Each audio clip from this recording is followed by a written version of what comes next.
Jadi kalau ibu-ibu suka lihat suaminya emosional, ini berarti ada masalah di biologis ini. Selain daripada itu biasa memang ada was-was syaitan, tapi biasanya berpengaruh gitu kan.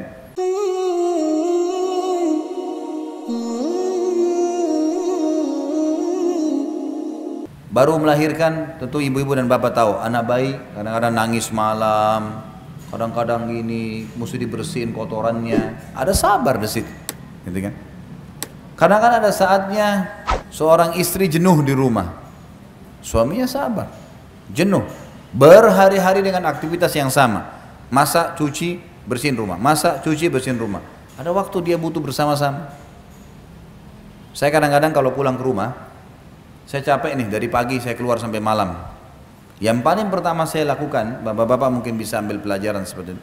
Saya kalau pulang ke rumah, maka pada saat saya taruh tas laptop atau saya masuk ke dalam rumah setelah salam, istri saya sambut saya panggil dulu dia duduk. Duduk, saya juga sambil rileks saya tanya, gimana kabar kamu hari ini, apa yang kamu lakukan? Maka dia cerita pengalaman dia yang 8 jam saya tinggalkan setengah jam. Begini, macam-macam, anak-anak inilah itulah. Ada yang perlu saya tanggapi, saya tanggapin. Yang tidak, oh iya, baiklah, sabar, gini. Udah setengah jam. Ternyata ibu-ibu ini karena tadinya menampung 8 jam nunggu suaminya, dia juga butuh didengar. Oh tadi anak-anak ini ada yang jatuh, ada begini, ada yang telepon, ada yang datang, ada yang... Bapak-bapak jangan egois, dengar tuh. Kalau bapak-bapak tidak buka diri untuk menerima keluhan istri, dia keluhan ke laki-laki lain nanti. Nah boleh. Nanti kalau sudah laki-laki lain curhat baru masalah, jangan. Dengarkan. Coba duduk dengarin. Itu ternyata setelah setengah jam semua undak-undaknya sudah hilang, habis. Saya nggak minta diaturin makan, tiba-tiba, oh lupa mau makan ya. Ya makan, silakan siapin makan, tidak apa-apa. Saya juga sambil rileks. Istri saya juga akhirnya tungguan penantian dia 8 jam selesai, karena saya dengarin masalahnya. Yang perlu saya tanggapin, yang tidak, gitu kan? Selesai. Banyak suami egois, pulang, istrinya sudah tunggu nih 8 jam, pulang ke rumah langsung masuk. Mana makanan? Saya capek. Tidur langsung, masuk kamar. Istrinya lihat dia, ini apa nih manusia? Betul kamu capek kerja, saya kan juga capek ngurus rumah. Butuh pendamping, butuh curhat, butuh bicara. Perempuan punya perasaan. Padahal tidak butuh waktu banyak teman-teman sekalian, tidak butuh waktu banyak. Duduk bicara sama pasangan, menatap wajahnya, menatap mata, itu tidak butuh waktu banyak. Dengarin ucapannya, nasihatin, rangkul, itu penting. Sama halnya ini kalau suami, istri juga begitu. Suaminya pulang, maka walaupun ada hajat yang mendesak, yang didahulukan adalah kebutuhannya dia. Begitu datang, mau minum, mau makan sesuatu, saya siapin dulu. Kalau dia bilang nggak usah, temani saya duduk. Ya sudah, temani duduk.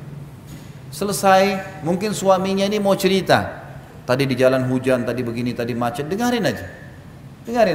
Oh iya dia cerita begini, oh ya gitu, oh iya. Berarti kalau besok harusnya bawa jas hujan. Oh kalau mungkin besok begini, oh nantinya begini. Nanti besok saya siapin sarapan hangat ya.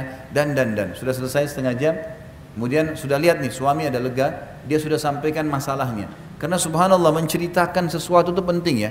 Kita kalau kekang sendiri masalah kita, itu malah jadi masalah. Tapi kalau kita bicara dan Allah jadikan suami istri itu sebagai pendamping untuk itu, menjadi tempat penampungan, kita nampung. Setelah selesai ibu mau sampaikan hajatnya apapun tidak ada masalah. Ini penting untuk diketahui. Ibu-ibu ada rahasia untuk, saya sudah pernah sampaikan kalau tidak salah, bagaimana suaminya bisa memenuhi hajatnya. Penuhi pandangan matanya, penuhi perutnya, penuhi kemaluannya. Itu di laki-laki, gitu kan? Kalau di perempuan 2 hal saja, pandangan mata dan perut. Maksudnya di sini apa yang dia senang dilihat, yang dia lagi pengen dipenuhi. Makanan di rumah siap. Selebihnya itu adalah tambahan. Kalau laki-laki ada tambahan kebutuhan biologisnya. Karena biasanya laki-laki kalau tidak terlampiaskan biologis maka akan jadi masalah. Biasanya emosi itu akan meluap-luap. Jadi kalau ibu-ibu suka lihat suaminya emosional, ini berarti ada masalah di biologis ini. Selain daripada itu biasa memang ada was-was syaitan, tapi biasanya berpengaruh gitu kan.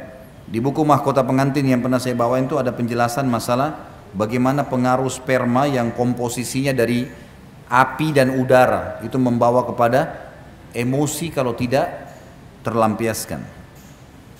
Baik.